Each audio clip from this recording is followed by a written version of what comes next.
जयश्रीताईंना त्यांच्या भाजप प्रवेशाबद्दल शुभेच्छा आहेत. आपल्याला माहिती आहे की त्यांचं जायचं कारण हे पालकमंत्र्यांनी स्पष्ट केलेलं आहे की त्यांचा प्रवेश त्याची घोषणा झाल्यानंतर त्यांनी स्वतः सांगितले की वसंतदादा शेतकरी सहकारी बँकेच्या जो काही जोखंड जे आहे त्या जोखंडातून मुक्त आम्ही चुटकीसरशी करू आणि त्यांना आम्ही मुक्तता करू असं त्यांनी सांगितलं.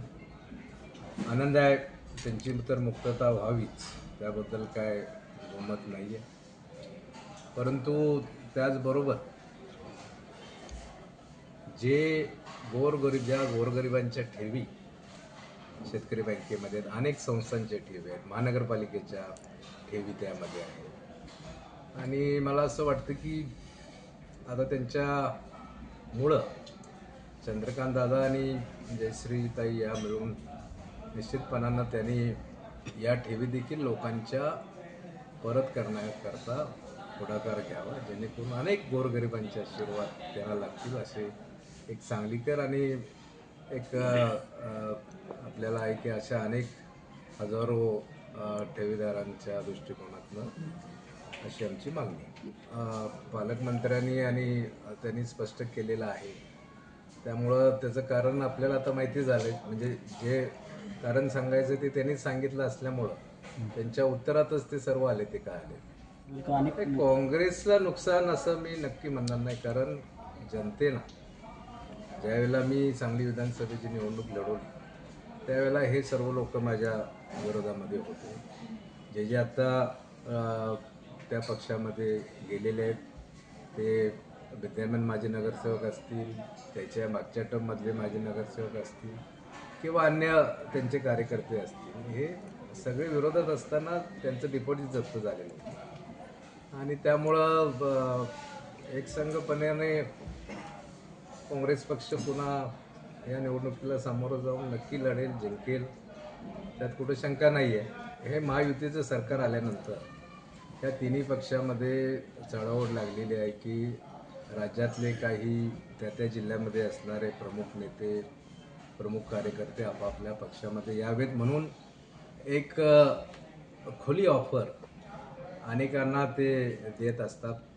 काही जण गमतीनं देतात, कारण व्यासपीठावर काहीतरी विनोद हवा असतो. आणि त्यामुळं माझे अनेक जण, कारण शेवटी काँग्रेस राष्ट्रवादीचे पूर्वाश्रमीचे आमदार असतील, मंत्री असतील, ते यातले अनेक जण महायुतीमध्ये आहेत, आमचे नातेवाईक काही महायुतीमध्ये आहेत. त्यामुळं कधी गमतीनं कधी व्यासपीठावर आपला हा विषय होत असतो आणि अशा ऑफर त्यांनी दिलेल्या आहेत, त्यात काही शंका नाही. आणि असं माझ्या बाबतीत नाही की राज्यात अनेक ठिकाणी घडते. आता किती जण गेले त्याची संख्या आपल्याकडे आहे, त्या संख्येच्या मध्ये मी जाऊ इच्छित नाही आहे. त्यांनी जेवढे दावा केले होते तेवढे तिथं लोक नव्हते. आमचे नेते डॉक्टर विश्वजित कदम हे आता सध्या नाही आहेत, ते बाहेर आहेत, म्हणजे राज्याबाहेर आहेत.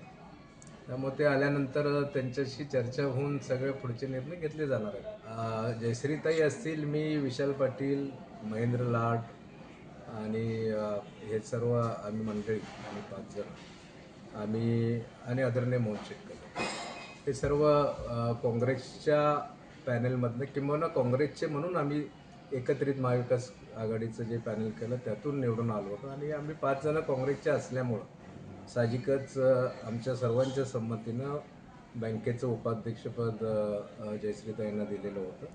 आणि त्याचा अंतिम निर्णय डॉक्टर विश्वजित कदम हे घेतील या संदर्भामध्ये. काय नेत्यांचा निर्णय हा महत्त्वाचा असतो. आम्ही त्यांच्याशी आता जसं बाकीच्या विषयावर चर्चा होईल त्यावेळी ते या संदर्भात आम्हाला मार्गदर्शन करतील, त्याप्रमाणे आम्ही पुढं करू. जिल्हा अध्यक्ष म्हणून निश्चितपणाने की काँग्रेस कार्यकर्ते हे आमचे भक्कमच आहेत. एवढ्या मोठ्या संकटामध्ये, मोठ्या वादळामध्ये देखील काँग्रेस कार्यकर्ता जमिनीवर पाय घट्ट रोवून राहिला.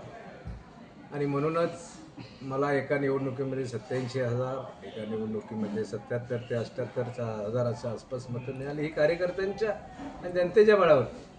त्यामुळे ताकदीनं ते पूर्णपणे काम करतील, यात कुठं शंका नाही आहे. आणि त्यांनी करावं म्हणूनही माझं त्या ठिकाणी